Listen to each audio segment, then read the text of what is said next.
오늘은 예수님이 골고다 언덕 십자가상에서 죽으신 지 3일 만에 부활하신 부활절입니다. 오늘 우리는 부활의 예수님을 기뻐하며 부활절 절기를 지킵니다. 우리 예수님은 사망 권세를 깨고 부활하셨습니다. 우리 예수님은 어둠 권세를 깨고 승리의 주가 되셨습니다.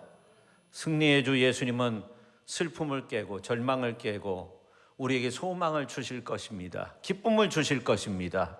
어둠의 권세를 깨고 빛의 권능으로 우리 가운데 임하게 될 줄로 믿으시기를 바랍니다. 그래서 생명의 역사, 사망 권세를 이기는 역사, 치유의 역사를 일으켜 주실 줄로 믿습니다. 여러분, 예수님을 믿는다고 하면서 아직도 사망의 권세, 죄의 권세 가운데 얽매여서 사는 그러한 인생들이 있습니까? 아직도 로마 병사들처럼 대제사장 바리새인들처럼 죄와 사망 권세, 어둠의 권세를 다 깨부수고 부활하신 예수 그리스도를 돌로 임봉해서 무덤을 지키고 있는 그런 모습으로 지내는 분은 없습니까? 아직도 죄와 어둠 속에서 살아가고 있습니까? 그 세력에 얽매여서 살아가고 있습니까? 예수님은 부활하셨습니다. 예수님은 다시 살아나셨습니다. 예수님은 생명과 부활의 주가 되셨습니다. 예수님은 부활하셔서 갈릴리, 우리의 삶의 현장, 우리의 삶의 처소 가운데, 우리의 인생의 앞날 위에 우리 가운데 생명의 주로 오셨습니다. 구원의 주로, 영생 구원을 우리에게 이루어 주신 줄로 믿으시기를 바랍니다. 이 부활신앙이라고 하는 것은 환상의 세계를 바라보는 그러한 신앙이 아닙니다. 하나님의 능력을 믿는 신앙입니다. 하나님의 능력을 믿고 죄와 사망과 절망을 극복하는 신앙입니다. 부활신앙이란 믿음으로 이기고 또 이기는 거죠. 승리하여 적극적으로 하나님의 선한 역사를 만들어 가는 겁니다. 패배의식에서 벗어나는 거죠. 하나님의 선하신 뜻을 적극적으로 펼쳐 나가는 그 모습이 있어야 합니다. 성도의 가장 큰 능력은 부활과 생명 되시는 예수님과 함께하며 또 부활과 생명 되시는 예수님을 믿으며 그분이 승리의 주가 되셨기 때문에 그 예수님 안에서 슬픔을 이겨내고 절망을 이겨내고 우리에게 소망을 주신다는 그런 믿음으로 사는 거죠. 성도의 가장 큰 기쁨은 부활과 생명의 주 예수님과 함께 하는 거죠. 부활의 예수님을 나의 친구 삼는 겁니다. 그래서 부활과 생명 되신 예수님이 가장 강조하는 것은 나는 너의 친구다 하는 거죠.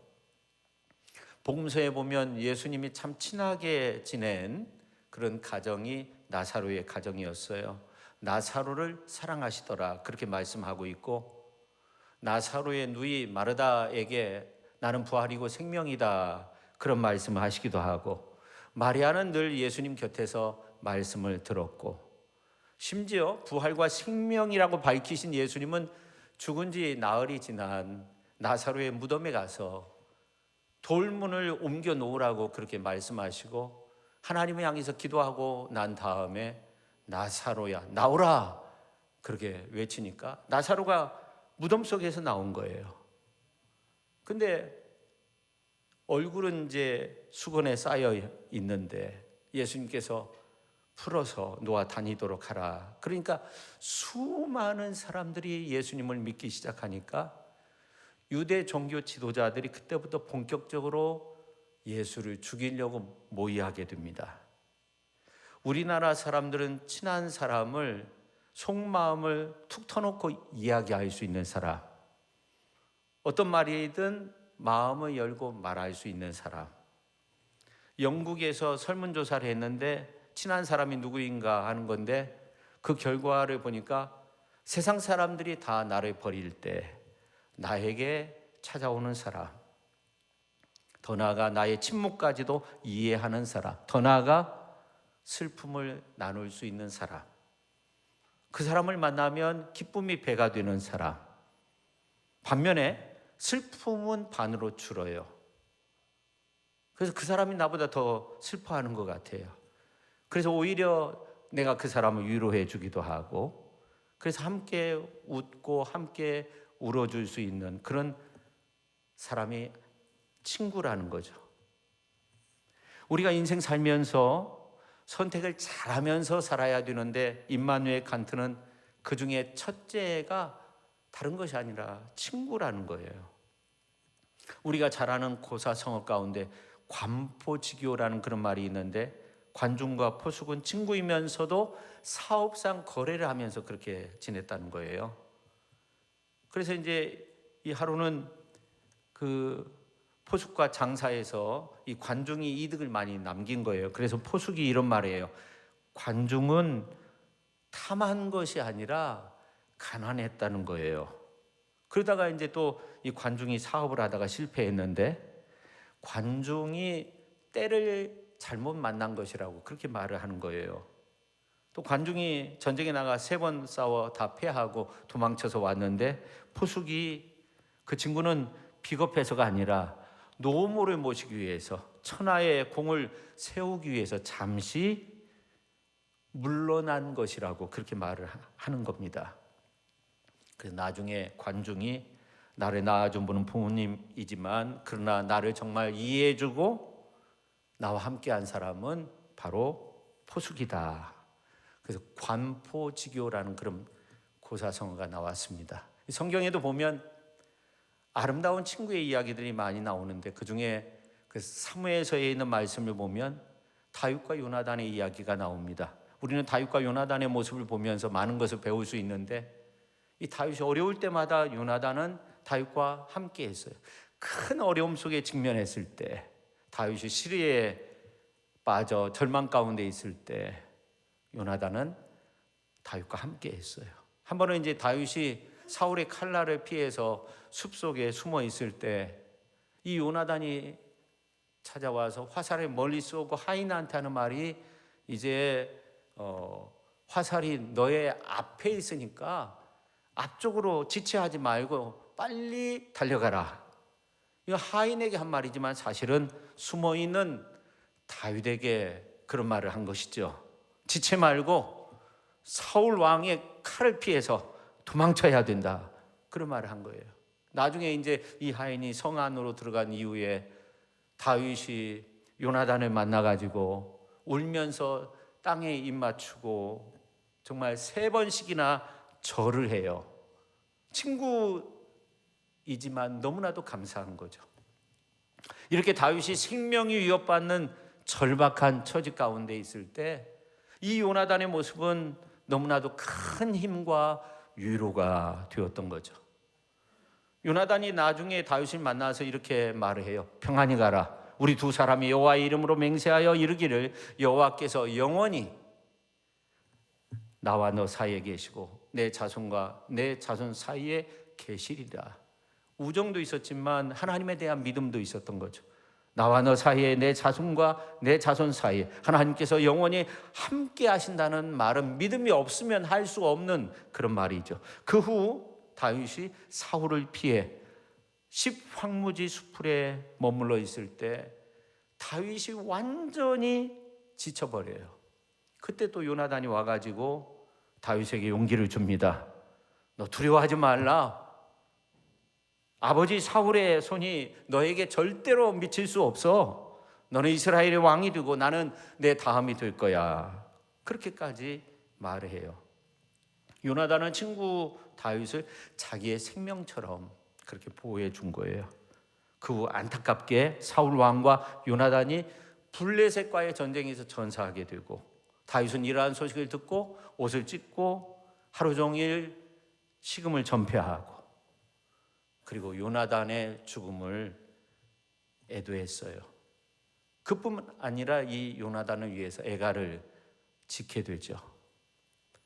후에 이제 다윗이 왕이 되고 태평성대를 이루는 가운데 신하들을 동원해서 요나단의 후손을 찾게 돼요. 무비보셋을 찾게 돼요.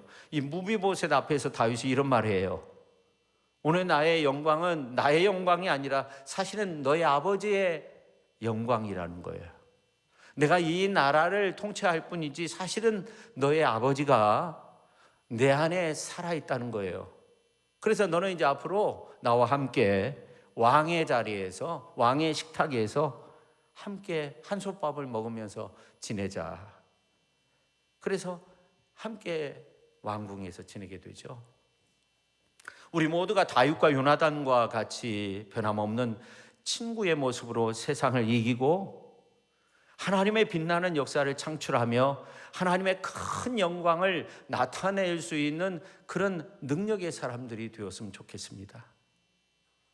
SM 바흐라는 사람이, 정말 친한 사람은 1000명의 적이 우리를 불행하게 만드는 그 힘 이상으로 우리를 행복하게 만든다 했어요.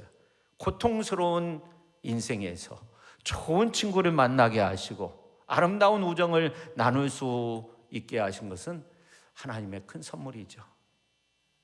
수잔 폴리스 슈츠라는 사람이 지은 그 친구라는 글에, 친구는 내가 하는 모든 일, 내가 생각하는 모든 것에 영향을 주는 사람, 친구는 즐거울 때, 괴로울 때 찾아오는 사람, 친구는 항상 나를 격려해 주면서 나와 경쟁하지 않는 사람, 친구는 나의 일이 뜻대로 되지 않을 때 위로해 주는 사람, 그런 내용입니다.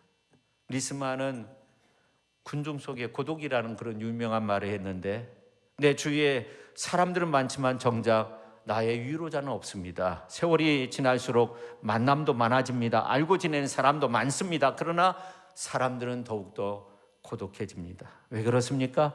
진정한 친구가 없기 때문이네.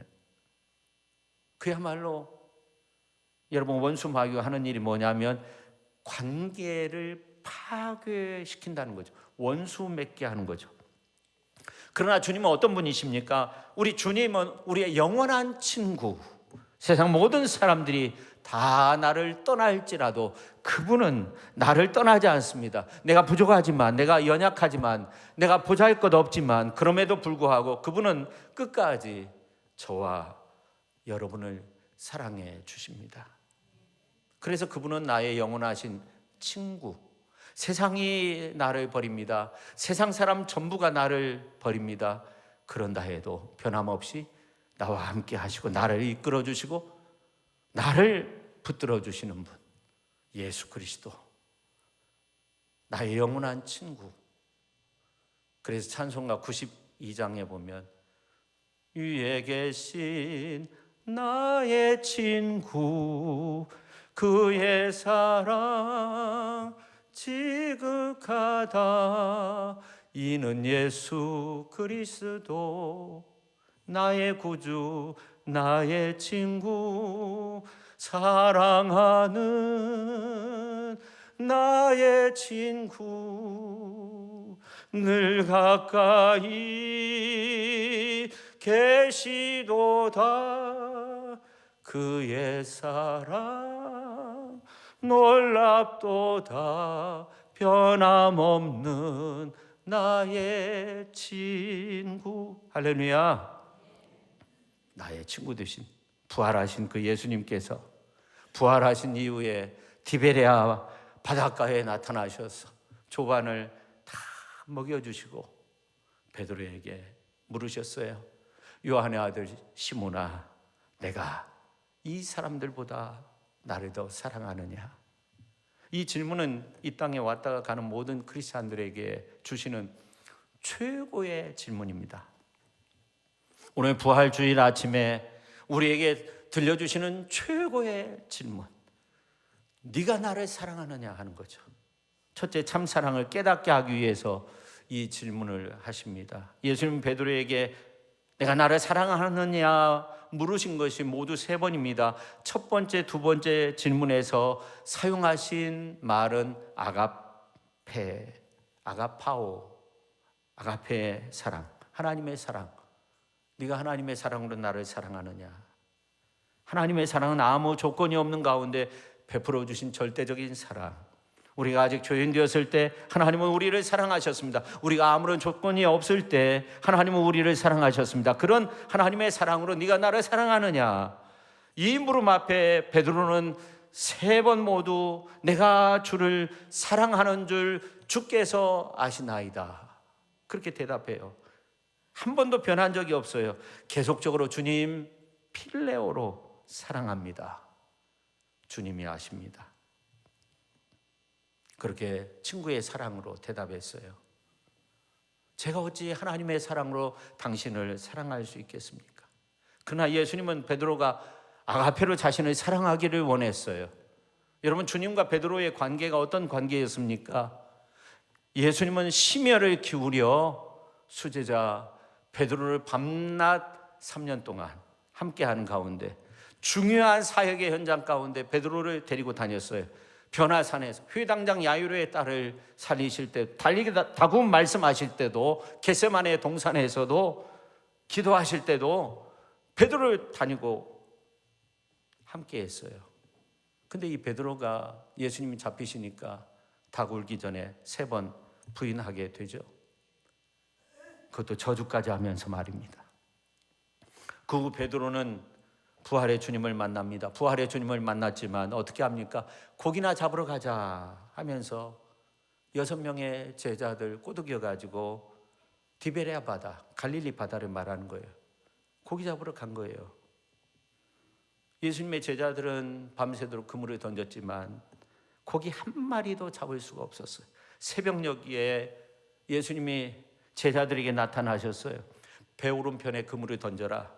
그러니까 153마리의 큰 물고기가 잡혔어요. 예수님이 준비한 조반을 함께 먹게 되었어요. 식사를 한 이후에 예수님이 베드로에게 묻는 거예요. 요한의 아들 시몬아, 내가 이 사람들보다 나를 더 사랑하느냐? 스승 예수와 제자 베드로가 사랑의 문답을 시작하게 된 거죠. 성도 여러분, 저는 분명히 오늘 이 자리에 참여한 모든 성도님들에게 사명이 있다고 생각해요.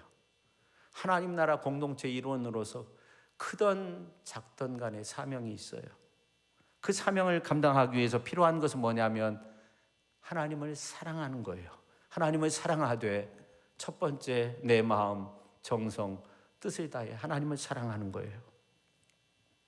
조건이 되지 않아도 주님이 나를 사랑한 것처럼 주님을 사랑하는 거죠. 하나님을 사랑하는 겁니다. 그게 사명의 조건이죠. 근데 두 번째, 참된 사명을 맡기시기 위해서 이러한 질문을 던지시는데, 예수님께서 베드로에게 네가 나를 사랑하느냐 그렇게 물으시면서 사랑을 확인하는 질문을 던지신 이후에 내 어린 양을 먹이라, 내 양을 치라, 내 양을 먹이라 말씀하셨어요. 주님은 자신의 분신과도 같은 어린 양을 베드로에게 맡긴 거죠. 그래서 신학에서 이 부분을 베드로의 위임식이라고 그렇게 말합니다. 이렇게 하나님은 우리들에게 귀한 사명을 맡기실 때 어떤 조건보다도 가장 중요한 조건이 예수님을 사랑하는 거예요. 다시 말씀드리지만 베드로는 이미 3년 동안 예수님의 직접적인 그러한 교훈을 받은 수제자였습니다. 변화산상에서 놀라운 체험을 했어요. 그럼에도 불구하고 3번씩이나 예수님을 부인하였기 때문에 예수님께서 3번씩이나 네가 나를 사랑하느냐 물으시며 체크하고 있는 거예요. 베드로가 나중에는 근심하게 되었어요. 성도 여러분, 구원의 조건은 믿음이 있어야 돼요. 신앙이 있어야 돼요. 주 예수님을 믿어야 돼요. 근데 사명의 조건은 사랑이 있어야 돼요. 하나님을 사랑하고 이웃을 사랑하고 성령님을 사랑하고 예수님을 사랑하고 목회자 성도를 사랑하고 또 나를 사랑하고 형제 자매를 사랑해야 되는 거죠. 우리는 때때로 사랑 없이도 봉사할 수 있다 그렇게 생각을 해요. 사랑 없이 하는 봉사는 향기 없는 꽃과 같은 거예요. 생명 없는 활동이 되는 거예요. 거짓된 위선과 같은 거죠. 그러므로 예수님께서 하나님의 나라를 위해 봉사하는 신령한 주의 백성들에게 주님을 향한 참 사랑을 요구하고 있는 거죠. 그러므로 주님은 베드로에게 위대한 사명을 맡기기 전 베드로로부터 참 사랑의 고백을 듣길 원했어요. 그러므로 우리들도 예수님을 향해 이 최고의 사랑의 어떤 모습이 필요한 거죠. 그리하여 위대한 사명을 믿음 안에서 잘 감당하는 저와 여러분 모두가 될 수 있기를 예수님의 이름으로 축원합니다. 그 다음에 세 번째, 오직 주님만을 따라가도록 하기 위해서 이러한 질문을 던지셨다는 겁니다. 오늘 이제 18절 22절에 있는 말씀을 보면 베드로가 마침내 주를 위해서 순교하게 될 것을 말씀하고 있는 겁니다. 19절 22절에 있는 말씀을 보면 결론적으로 나를 따르라, 너는 나를 따르라, 그렇게 명령하셨어요. 나를 따르라. 이 말은 주님과 함께 죽고 주님과 함께 살자, 그런 말입니다. 그렇습니다. 이 부활의 주님은 베드로에게 사랑의 어떤 양을 말한 것이 아니라 사랑의 깊이를 묻고 있는 거죠. 다시 말해 주님께서 가신 길이라면 언제든지 따라가겠느냐, 이 말이죠. 나를 따르라, 이 말은 주님께서 가신 길이라면 원치 아니하는 길일지라도 결박되어 순교의 장소로 끌려가는 그 길일지라도 마침내 십자가에 거꾸로 매달려서 죽게 되는 그런 길일지라도 베드로야, 너는 나를 따를 수 있느냐? 나의 사랑으로 나를 사랑할 수 있느냐? 아가페의 그 큰 사랑을 네가 감당할 수 있느냐 하는 거죠. 이 참된 사랑은 사랑하는 자를 위해서 모든 것을 희생하고 내어주는, 그게 이제 사랑의 극치인데, 나는 내 주님을 사랑하기 때문에 내 시간, 물질, 희생, 정성 주님 앞에 아낌없이 드리는 거죠. 그 사랑의 극치에 도달하면 나중에는 자신의 생명까지 드리게 되는 거죠. 그게 순교 아닙니까? 근데 이 사랑이라고 하는 것은 빼앗는 것이 아니라 주는 것인데, 성도 여러분, 주님을 사랑하십니까? 정말 주님을 사랑하십니까? 우리는 주님을 사랑하실 때 끝까지 사랑할 수 있어야 되는데, 주님은 말씀하셨어요. 우리를 사랑하실 때 끝까지 사랑하시니라. 제자들을 사랑하실 때, 주님을 따르는 자들을 사랑하실 때 끝까지 사랑하신다고. 그렇게 예수님께서 이제 골고다 언덕을 향해서 가실 때 요한 기자는 예수님에 대해서 그렇게 설명하고 있어요. 더 나아가 요한복음서 15장에 있는 말씀을 보면 너희는 내 친구다 하면서 15장 13절에 보면 사람의 친구를 위하여 자기 목숨을 버리면 이보다 더 큰 사랑이 없다고 그렇게 말씀하고 있습니다. 이 말씀은 예수님이 우리와 똑같은 인성을 가진 친구로서 십자가상에서 죽으셨다가 부활하신 것이죠. 우리와 똑같이 고난받았다는 거예요. 그래서 오늘 주님은 베드로에게 네가 나를 사랑하느냐? 세 번째 물으실 때 아가페로 묻지 않았어요. 베드로가 말한 대로, 베드로가 대답한 대로 필레오로 묻고 있어요. 다시 말해 친구의 사랑, 십자가도 같이 짊어지고 갈 수 있는 그런 사랑으로 묻고 있는 거죠. 십자가를 당신의 어깨에서 내려 함께 들고 갈 수 있는 그러한 친구의 사랑으로 묻고 있는 거죠. 요한의 아들 시몬아, 네가 나를 사랑하느냐? 그렇게 묻고 있는 거죠. 내가 나를 사랑하느냐? 아니, 내가 나의 친구이냐 하는 거죠. 너가 십자가를 짊어질지라도 유다처럼 나를 배반하지 않을 거지, 그런 말이죠. 아무리 어려워도 십자가를 던져버리고 사명을 버리고 살진 않을 거지, 그런 말이죠.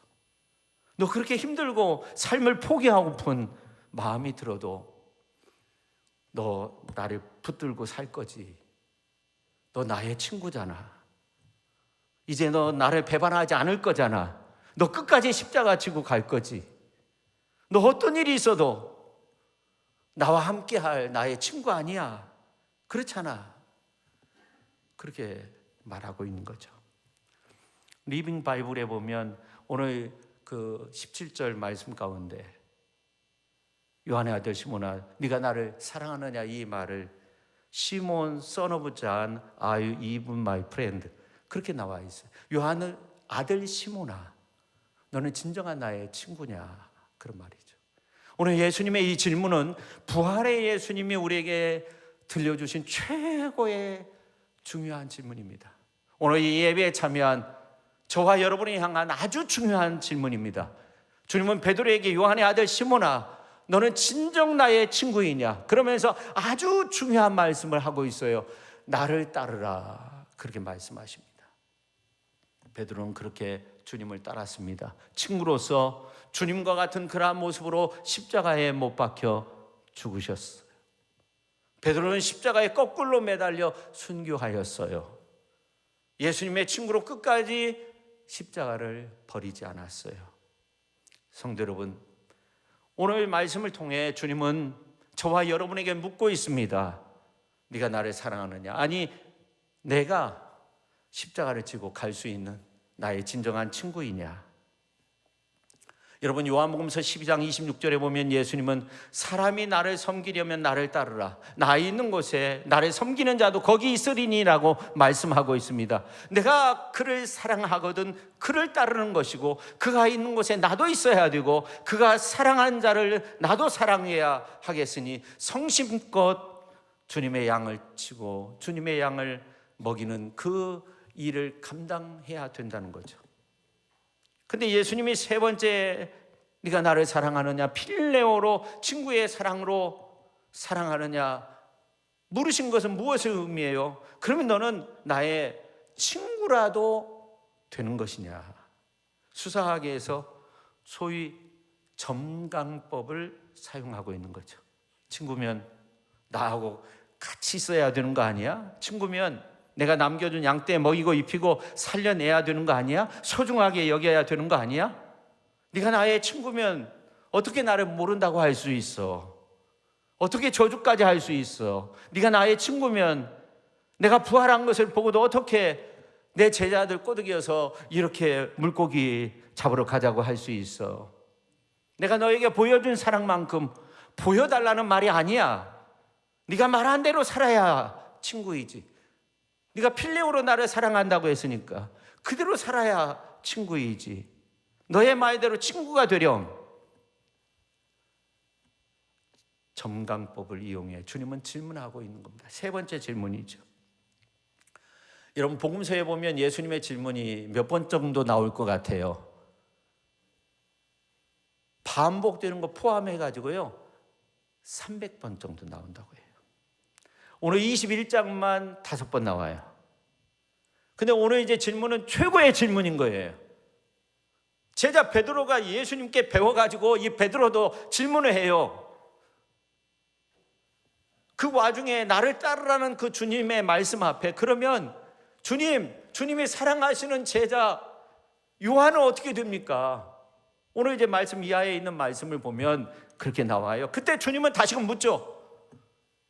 너하고 무슨 상관이냐? 걔하고 너하고 무슨 상관이야? 너는 나를 따르라. 여러분, 부활의 예수님은 최고의 질문을 저와 여러분에게 하고 있는 거예요.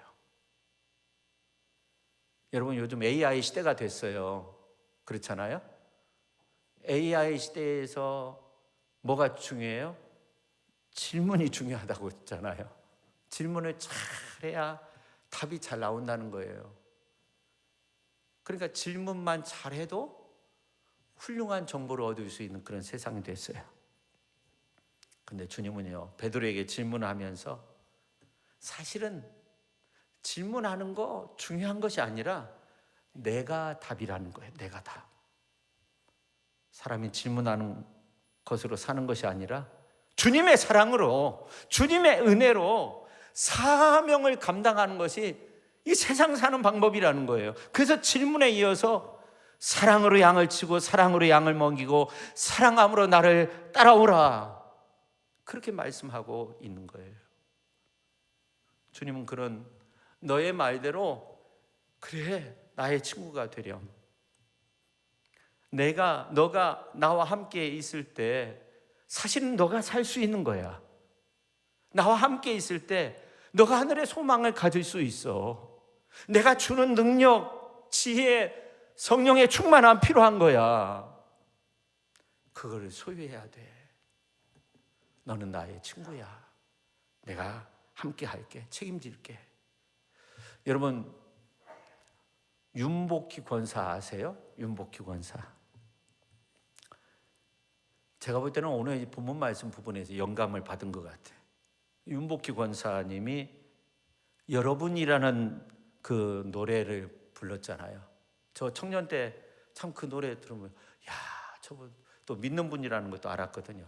저렇게 어떻게 열정적으로 막 무릎을 꿇고 막 부르잖아요. 근데 그 가사 가운데 보면 나는 너의 영원한 노래야. 나는 너의 영원한 기쁨이야. 그런 부분이 나와요. 내가 힘들 때 위로가 되어준 너, 그 너가 나의 영원한 친구라는 거예요. 그래서 나는 너의 영원한 노래가 되고 영원한 기쁨이 되겠다 하는 거예요. 만약 이 윤복희 권사님의 외침이라면 그냥 대충 부르고 말았을 거예요. 근데 그렇게 열정적으로 부를 수 있었던 것은 주님의 사랑, 주님의 외침을 들은 것이죠. 실제적으로 그렇다고 해요. 우리가 인생 살 때 주님이 아니면 우리는 살 수 없는 그런 존재입니다. 주님이 함께하는 은혜, 주님이 친구된 은혜, 주님이 내려주시는 그 은혜 속에서 주님의 손을 꼭 붙들고 그 은혜 속에서 승리할 수 있는 저와 여러분 모두가 될 수 있기를 예수님의 이름으로 축원합니다. 우리 예수님은 한 번도 우리를 떠난 적이 없어요. 우리의 친구 되시고 우리를 언제나 붙잡아 주십니다. 영원토록 함께 하시는 그 친구 되신 주님의 은혜로서 세상에 그리스도를 심고 하나님의 나라를 만들고 하나님의 선한 역사를 만들어갈 수 있는 우리 귀한 성도님들, 우리 모두가 될 수 있기를 예수님의 이름으로 축원합니다. 기도하겠습니다. 사랑과 은혜가 풍성하신 하나님 아버지 감사드립니다. 오늘 또 부활주일 오전 예배 드리면서 주님이 우리의 영원한 친구가 되시고 주님이 영원토록 우리를 붙잡아 주신다는 이러한 사실을 알았습니다. 그 은혜, 그 사랑 안에서 나도 주님의 친구입니다. 변함없는 모습으로 십자가를 지겠습니다. 십자가의 은혜 속에서 살겠습니다. 주님 손 꼭 붙들고 살겠습니다. 그런 믿음으로 승리하는 우리 모두가 되게 하여 주시옵소서. 예수님의 이름으로 기도하옵나이다. 아멘.